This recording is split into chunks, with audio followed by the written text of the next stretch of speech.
மன்மோகன் சிங்குடைய மறைவு இந்திய அரசியல் வரலாற்றில், இந்திய நிதித்துறை வரலாற்றில் எப்படிப்பட்ட ஒரு வெற்றிடத்தை ஏற்படுத்தும் நினைக்கிறீங்க?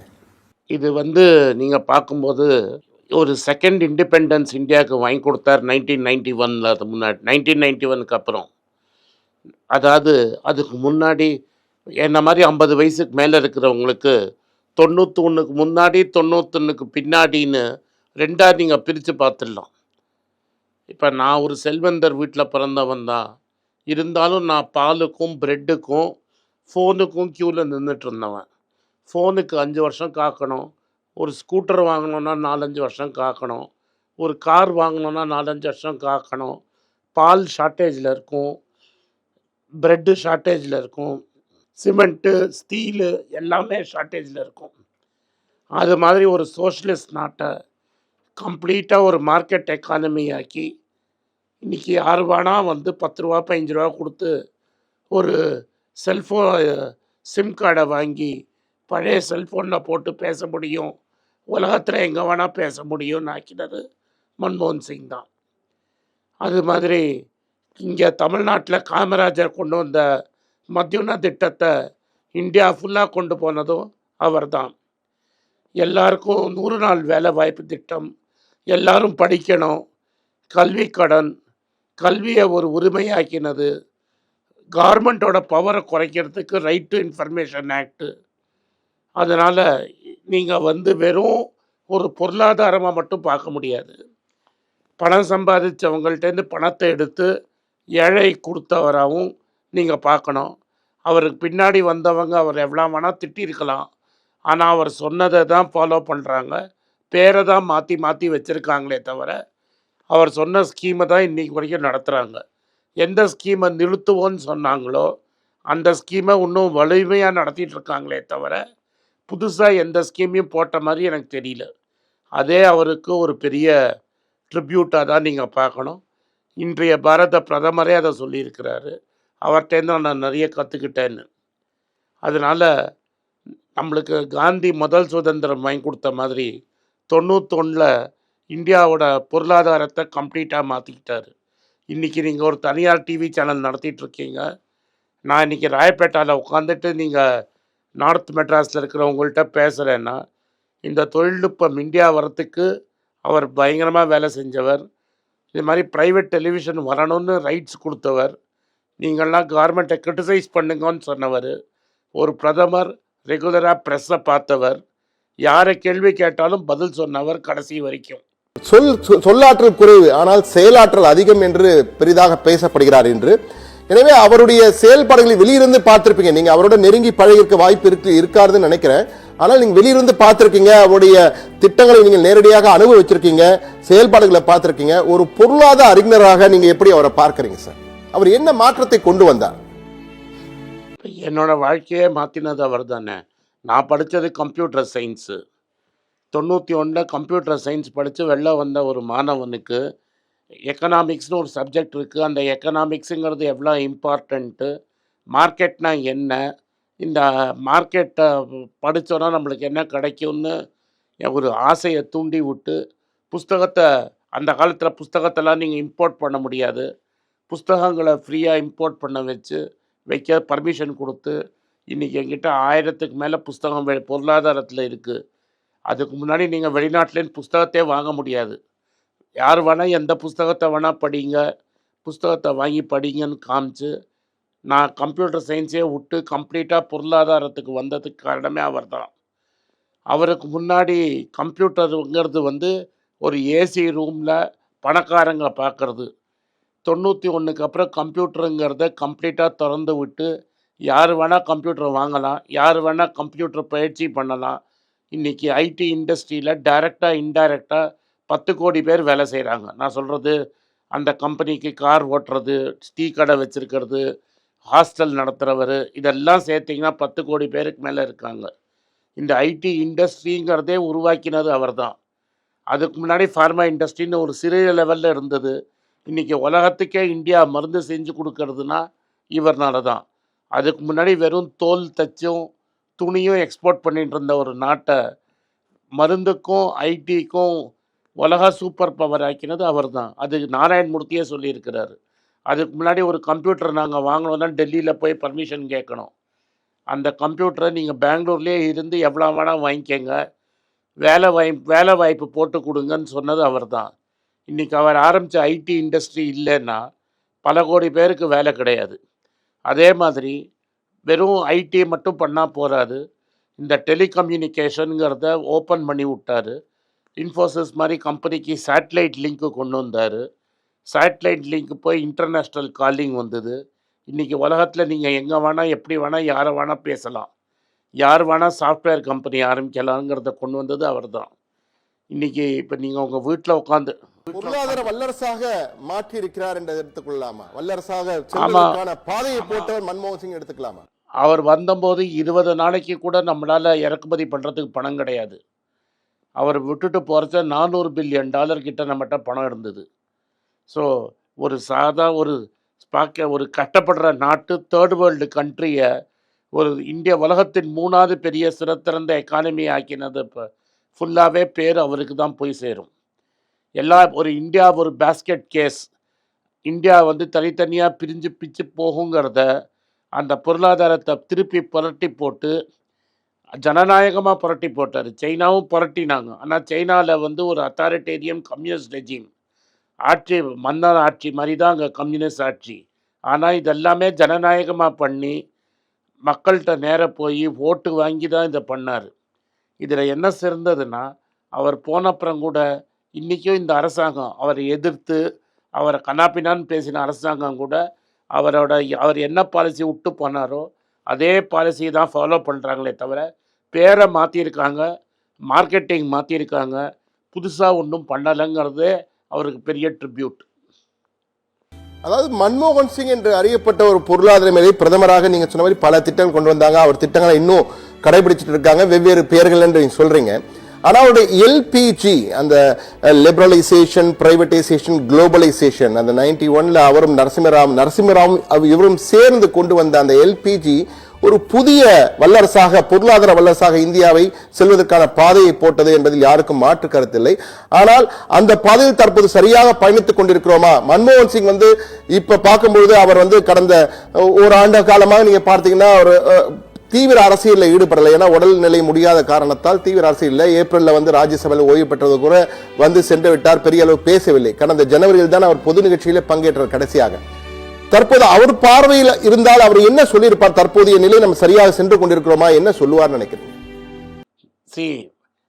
ஒரு ஜென்ரல் ரூட் அவர் சொன்ன வழியில தான் போகிறோம். சிலது தவறுகள் நடந்திருக்கலாம். அந்த மாற்ற ஸ்டேஜில் அவர் இல்லை. இன்றைக்கி ஆட்சியில் இருக்கிறவங்க அவர் சொன்ன பேச்சை கேட்கவும் போகிறது கிடையாது. ஸோ எக்கானமிங்கிறது மேலேயும் போகும், கீழேயும் போகும். ஸோ மேலேயும் கீழேயும் போகிற எக்கானமி இன்றைக்கி வீழ்ச்சியில் இருக்குது. அது எக்கனாமிக் க்ரோத்லேயே தெரியுது. அவங்க போட்ட க்ரோத்லேயே 5.4%. இன்றைக்கி நான் உங்கள்கிட்ட பேசிகிட்டு இருக்கும்போது ரூபா அதிபாதாளத்துக்கு இறங்கிடுச்சு. 85 ரூபா 50 பைசாவை தாண்டி போயிடுச்சு. உங்களுக்கு ஞாபகப்படுத்துகிறேன் இன்றைக்கி. ஆனால் இது சரியான நிலைமை இல்லை. சாமியார்கள்லாம் ரூபா விலை ரூபா எந்த லெவலில் இருக்கணும்னு அட்வைஸ் பண்ண ஊரில் இன்றைக்கி அந்த சாமியார்லாம் காணாமல் போயிட்டார். அதனால் அவர் நடத்தின பாலிசி ஒரு வாட்டி ரூபா 62 ரூபாய்க்கு வந்தது, திரும்பி அது 52 ரூபாய்க்கு 56 ரூபா வரைக்கும் கொண்டு போனார் அதை. அதனால் இப்போ என்ன சொல்ல முடியும்னா, இப்போ இருக்கிற அரசாங்கத்தின் பொறுப்பு. ஆனால் ஒரு பாதையை காமிச்சிட்டாரு, அந்த பாதையில் தான் இந்தியா போகுது. அந்த பாதையை மாற்றத்துக்கு எந்த அரசாங்கமாலையும் முடியல, இந்த அரசாங்கமாலையும் முடியாது. அதே மாதிரி நீங்க ஒரு பொருளாதார நிபுணர் என்றால் அந்த கருத்தை நான் முன்வைக்கணும்னு ஆசைப்படுறேன். பெட்ரோல் விலை, டீசல், ஆயில் விலை அதிக அளவு $100 மேல் விற்ற போது கூட ஒரு பேரல் விலை, பெட்ரோல் விலை கிட்டத்தட்ட கட்டுக்குள் இருந்தது. 60 ரூபாய் 70 ரூபாய் அந்த இதில் அளவில் தான் இருந்தது. ஆனால் தற்போது அப்படி இல்லை. எனவே மன்மோகன் சிங்குடைய சிறப்பம்சமாக அந்த கட்டுக்குள் பெட்ரோல் டீசல் விலையை வைத்திருந்ததற்கான பின்னணி என்னவா இருந்தோ அவருடைய புத்திசாலித்தனமா அதில் நீங்க என்ன பாக்குறீங்க? சார், $148 இருக்கும்போது அவர் 68 ரூபாய்க்கு பெட்ரோல் கொடுத்தாரு. இன்றைக்கி $69 இருக்கும்போது நீங்கள் 102 ரூபாய்க்கு 100 ரூபாய்க்கு பெட்ரோல் கொடுக்குறீங்க. எப்போதுமே அவரோட முதல் ஸ்பீச்சை நீங்கள் கேட்டாலும் சரி, 2வது ஸ்பீச்சை கேட்டாலும், நீங்கள் என்ன ரிஃபார்ம் பண்ணாலும் ஏழைங்களுக்கும் மிடில் கிளாஸுக்கும் கஷ்டம் வரக்கூடாதுங்கிறது தான் அவரோட பிரின்சிபல்.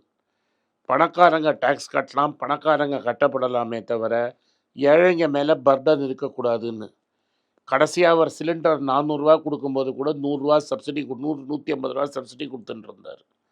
சப்சிடியா பணத்தில பேங்க்ல போட்டுட்டு இருந்தாங்க. ரூ. 250 அந்த சப்சிடி சேர்த்தீங்கன்னா ரூ. 250லேருந்து ரூ. 300 தான் எல்பிஜி சிலிண்டர். ஆயில் கச்சா எண்ணெய் விலை $148. இன்னைக்கு கச்சா எண்ணெய் விலை $68. நீங்க ரூ. 1000 குடுக்குறீங்க. அத பத்தி யாரும் இன்னைக்கு பேசுறதில்ல. ஏன்னா இன்னைக்கு மீடியா நேஷனல் லெவல்ல மீடியா சுதந்திரமா பேசுறதுக்கு ரைட்ஸ் கிடையாது. மீடியா என்ன பேசணும், டெல்லி அளவுல, அகில இந்திய லெவல்ல மீடியா என்ன பேசணும் அப்படிங்கிறதையே அரசாங்கம் தான் நிர்ணயிக்கிறது. அதனால அந்த காலம் ஒரு பொற்காலம். எனக்கு பின்னாடி என்னோட தம்பி பேரங்களுக்கும், என் தங்க பேரங்களுக்கும் நான் சொல்றது, இந்த காலத்துல நானும் இருந்தேன் அப்படின்னு சொல்லுவாங்க. ஒரு காலத்துல சொல்லுவாங்க, அசோகர் காலத்துல நம்ம இருந்தோம்னு. அது மாதிரி ராஜராஜ சோழன் காலத்துல நான் இருந்தேன்னு சொன்ன மாதிரி, இது என்னோட பாக்கியம். நான் மன்மோகன் சிங் ஃபைனான்ஸ் மினிஸ்டரா இருந்தபோதும், பிரைம் மினிஸ்டரா இருந்தபோதும், இந்த நாட்டோட ஒரு குடிமகனா இருந்தேங்கிறது ஆனந்த் ஸ்ரீனிவாசனோட பாக்கியம். நிச்சயமா அசோகர் காலத்தில் இருந்த மாதிரி நீங்க மன்மோகன் சிங் காலத்துல நீங்க மட்டும் இல்ல நாங்களும் இருந்திருக்கோம் என்றது வந்து எல்லாருக்கும் பெருமையான ஒரு விடயம்தான். இருந்தாலும் மன்மோகன் சிங் மறைவு பொதுவாக ஒரு தலைவர், ஒரு பிரதமராக இருந்தவர், ஒரு முக்கிய தலைவர் இறந்து விட்டால் அவருக்கு புகழுரை புகழஞ்சலி செலுத்துவது ஒரு சாதாரண இயல்பு, வாடிக்கையாக நடைபெறுவது. யாரும் சர்ச்சைக்குரிய கருத்துக்களை சொல்ல மாட்டாங்க இறந்த பிறகு, ஏன்னால் அவர் புகழஞ்சலி தான் செலுத்துவார்கள். ஆனால் தற்போது மன்மோகன் இறந்த பிறகு கட்சி வேறுபாடின்றி அனைத்து தலைவர்களுமே அவரை வந்து உச்சாணி கும்பிலே வைத்து பாராட்டி கொண்டிருக்கிறார்கள். காரணம் அவருடைய செயல்பாடுகளாக இருந்திருக்கும் நான் நினைக்கிறேன், நம்புறேன். எனவே அந்த பட்டி தொட்டி முதல் மாநில கட்சி, சிறிய கட்சி முதல் பெரிய கட்சி வரை, ஆளும் கட்சி முதல் எதிர்கட்சி வரை எல்லாருமே அவரை பாராட்டுவதற்கு முக்கியமாக அவருடைய பலமாக இருந்தது அவருடைய பிரதமராக இருந்தபோது அவர் ஆட்சி நிர்வாக திறமையா அல்லது பொருளாதாரத்தை சிறப்பாக கையாண்டதா, எந்த வகையில் அவர் வந்து மற்ற பிரதமர்களை விட ஒரு படி மேலே இருக்கிறான்னு நினைக்கிறீங்க? ஒரு மனுஷனா நடத்தினாரு. அவரே ஒரு மனிதனா நடத்திட்டாரு. அவரை புகழ அவரே பாடினது கிடையாது. அவர் வந்து அப்படி இப்படி மாற அடித்து நான் தான் சொன்னது கிடையாது. அவர் என்ன பண்ணாருன்னு மற்றவங்க சொல்லி தான் நம்மளுக்கு தெரியுமே தவிர, அவர் என்றைக்குமே இதை நான் பண்ணிட்டேன்னு சொன்னதே கிடையாது. அவர் மாலையை அவரே வாங்கி போட்டது கிடையாது. மற்றவங்க மாலையை போடுறச்ச கூட எனக்கு போடாத மற்றவங்களுக்கு போடுன்னு சொன்னவர். ரொம்ப கத்தி பேசினதே கிடையாது. கோவப்பட்டு பேசினதே கிடையாது. நான் ஒரு வாட்டி பார்த்துருக்கிறேன், 1 மணி நேரம் அவரோட பேசியிருக்கிறேன். அப்போ வந்து திரும்பி என்னை கார் வரைக்கும் வந்து ஏற்றி விட்டாரு.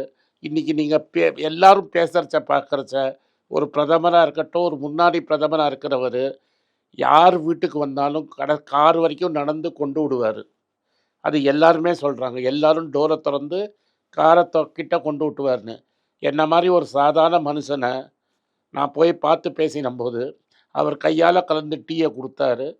டீ சாப்பிட்டேன், பேசினோம். நான் எழுந்து போகிறேன் சார்ன்னு, நானும் வரேன்னு கடைசி வரைக்கும் வந்தார். அந்த தன்னடக்கம், மற்றவங்களுக்கு கொடுக்குற மரியாதை தான் இன்றைக்கி யாரையும் பேசலை. நான் தானே அடாவுடியாக அவர் என்றைக்குமே பேசினது கிடையாது. அவர் எதிர்கட்சியை திட்டினதாக கிடையாது. நீங்கள் அவர் வாஜ்பாயை திட்டாரு, அவர் சுஷ்மா ஸ்வராஜை திட்டாரு, அவர் லால் கிருஷ்ண அத்வானியை கனாப்பினான்னு பேசிட்டாரு. இன்றைக்கி இருக்கிற அரசியலில் ஒருத்தர் நம்ம என்ன வேணால் பேசிக்கிறோம். எதிராளியை கூட ஒரு வார்த்தை அவர் ரொம்ப ஹார்ஷாக சொன்னதுன்னு யாராலையும் சொல்ல முடியாது. இன்னைக்கு அதனால பேசும்போது சொன்னீங்க கிட்டத்தட்ட 1 மணி நேரம் அவருடைய பேசியிருக்கீங்கன்னு சொல்லியிருக்கீங்க. எனவே நிச்சயமாக அது குறித்து தெரிந்து கொள்ள வேண்டும் என்ற ஆவல் எங்க அனைவருக்குமே இருக்கும், எனக்கு மேல நேயர்களுக்கு இருக்கும். அப்படி என்ன பேசுனீங்க, சொல்ல வேண்டிய விடயமா இருந்தால் பகிரலாமே. அது வந்து என்ன, நான் எனக்கு தெரிஞ்ச ஒரு ஏகலவ்யன் துரோணாச்சாரியாரை பார்த்தா என்ன கேட்க முடியுமோ அது மாதிரி ஒரு ஏகலவ்யனாக தான் நான் அவர்கிட்ட போனேன். பொருளாதாரம் சார்ந்து தான் பேசினோம். பட் நான் பேசினது தியரிட்டிக்கல் எக்கனாமிக்ஸை பற்றி என்கிட்ட இருந்த சந்தேகத்தை கேட்டேன். பட் ஒரு விஷயத்தை நான் சொல்கிறேன், அதை நேற்று இன்றைக்கும் நான் சொல்லியிருக்கிறேன். நான் வந்து ஐடியாவை பற்றி அவர்கிட்ட பேசினேன். ஐடியா எவ்வளோ இம்பார்ட்டண்ட், ஒரு யோசனைங்கிறது எவ்வளோ இம்பார்ட்டண்ட்டுன்னு பேசினேன். அப்போ நான் ஒரு சின்ன யூடியூப் சேனல் ஆரம்பிக்கலாமான்னு யோசனையில் இருந்தேன். அப்போ வந்து டிவியில் பேசுகிறது உண்டு, காங்கிரஸ் சார்பாக டிவியில் பேசிகிட்டு இருந்தேன். காங்கிரஸ் கட்சியில் இல்லை அப்போ நான் அவர்கிட்ட கேட்டபோது யோசனைகள் எவ்வளோ இம்பார்ட்டண்ட்டுன்னு கேட்டேன். யோசனைகள் தான் ரொம்ப இம்பார்ட்டண்ட்டு. அதை வச்சு தான் ஒரு நாட்டே மாற்றிட முடியும்னு எழுதி கையெழுத்து போட்டு கொடுத்தாரு. அப்போ நான் அவர்கிட்ட வந்து மார்க்கெட்டை பற்றி ரொம்ப பேசினேன். அந்த மார்க்கெட்டை பற்றி, மார்க்கெட்டை இன்னும் இந்தியாவில் பெருசாக்கணும்னு கேட்டபோது அவர் என்ன சொன்னார், உங்களை மாதிரி படித்தவங்க, ஆங்கிலம் தெரிஞ்சவங்களுக்கு மார்க்கெட் தெரியும், நீங்கள் சம்பாதிக்கிறீங்க. கோடிக்கணக்கான மக்கள் வந்து மார்க்கெட்டை பற்றின என்னன்னே தெரியாது, அவங்க என்னைக்கு மார்க்கெட்டுக்கு கிட்ட வருதுன்னு கேட்டார். அப்போ நான் வெளியில் வந்து நான் நினச்சேன், யோசனையை பற்றி சொல்லிட்டாரு, மார்க்கெட்டை எடுத்துகிட்டு போன்னு சொன்னார். திரும்பி வந்தேன். மணி பேச்சுங்கிற சேனலில் தினம் மார்க்கெட்டை மக்கள்கிட்ட கொண்டு போகிறதுக்காக நான் பேசினேன். இன்றைக்கும் பேசிகிட்டு இருக்கிறேன். ஆனால் அவர் சொன்ன மாதிரி அதில் எந்த விளம்பரமும் போடுறது கிடையாது, எதுவுமே கிடையாது. எனக்கு தெரிஞ்சதை மக்களுக்கு சொல்கிறேன். அந்த யோசனைங்கிற விதை அன்றைக்கி அவரை பார்த்ததுலேருந்து வந்த யோசனை தான். நிச்சயமா சார், இது மன்மோகன் சிங் வந்து ஒரு பேட்டியிலே சொல்லியிருக்காரு. அதாவது யோசனை வந்துவிட்டால், யோசனை செயல்படுத்தும் எண்ணம் வந்துவிட்டால் பூமியில் எவ்வளவு பெரிய சக்தி இருந்தாலும் உங்களை தடுக்க முடியாதுன்னு சொல்லியிருக்காரு. அதே கருத்தா நீங்க சொல்லியிருக்கீங்க, நேரடி அனுபவமும் நீங்க வாங்கியிருக்கீங்க. நிச்சயமா இது நேயர்களுக்கெல்லாம் மிக முக்கியமான ஒரு கருத்தாக நிச்சயமா அவர்கள் மனதிலே பதிந்திருக்கும். இருந்தாலும் இந்த கடை கேள்வியாக இந்த கேள்வியை கேட்கணும்னு ஆசைப்படுறேன் சார். நாங்க சத்தியம் தொலைக்காட்சியின் நேயர்கள் சார்பாகவும் தொடர்ந்து நிகழ்ச்சியில் இந்த சிறப்பு நேர த கிரேட் இந்தியன் மன்மோகன் சிங் சிறப்பு நேரலையில் வந்து பங்கேற்கும் விருந்தினர்கள் எல்லோருமே பாரத ரத்னா விருது நிச்சயமாக மன்மோகன் சிங்க்கு வழங்கப்பட வேண்டும் என்ற ஒரு கருத்தினை முன்வைத்து வருகிறார்கள். எனவே நீங்கள் என்ன சொல்ல விரும்புகிறீங்க அது தொடர்பாக? அதை உயிரோடு இருந்து கொடுத்துருந்தா நாங்கள்லாம் பார்த்து சந்தோஷப்பட்டிருப்போம். இப்போ அந்த காலம் போயிடுச்சு. இனிமேல் என்ன பண்ண முடியும்? அதுக்கு பெருந்தன்மை இருக்கணும். ஏன்னா அவர் பிரதமராக இருக்கும்போது அவர் கொடுத்துருந்தா என்ன சொல்லியிருப்பாங்க, அவரே மாலை அவர் போட்டுக்கிட்டாருன்னு. பின்னாடி வந்தவங்களுக்கு பெருந்தன்மை இருந்திருந்தால் கொடுத்துருக்கலாம். ஆட்சியில் அவங்க இருந்தவங்க தான் பதில் சொல்லணும். நம்ம என்ன சொல்ல முடியும்? அவரோட பெட்டராக யாருமே டிசர்வ் பண்ணலங்கிறது தான் உண்மை. இனி அந்த வாய்ப்பு இருக்கும் நீங்க நினைக்கிறீங்களா? அதற்கான இயக்கத்தை முன்னெடுக்கலாமே நீங்களெல்லாம் சேர்ந்து. அது நம்ம கையில் இருந்தால் நிச்சயமாக, என் கையில் இருந்து நான் பண்ண முடியும். நான் டெஃபினட்டாக பண்ணுவேன்.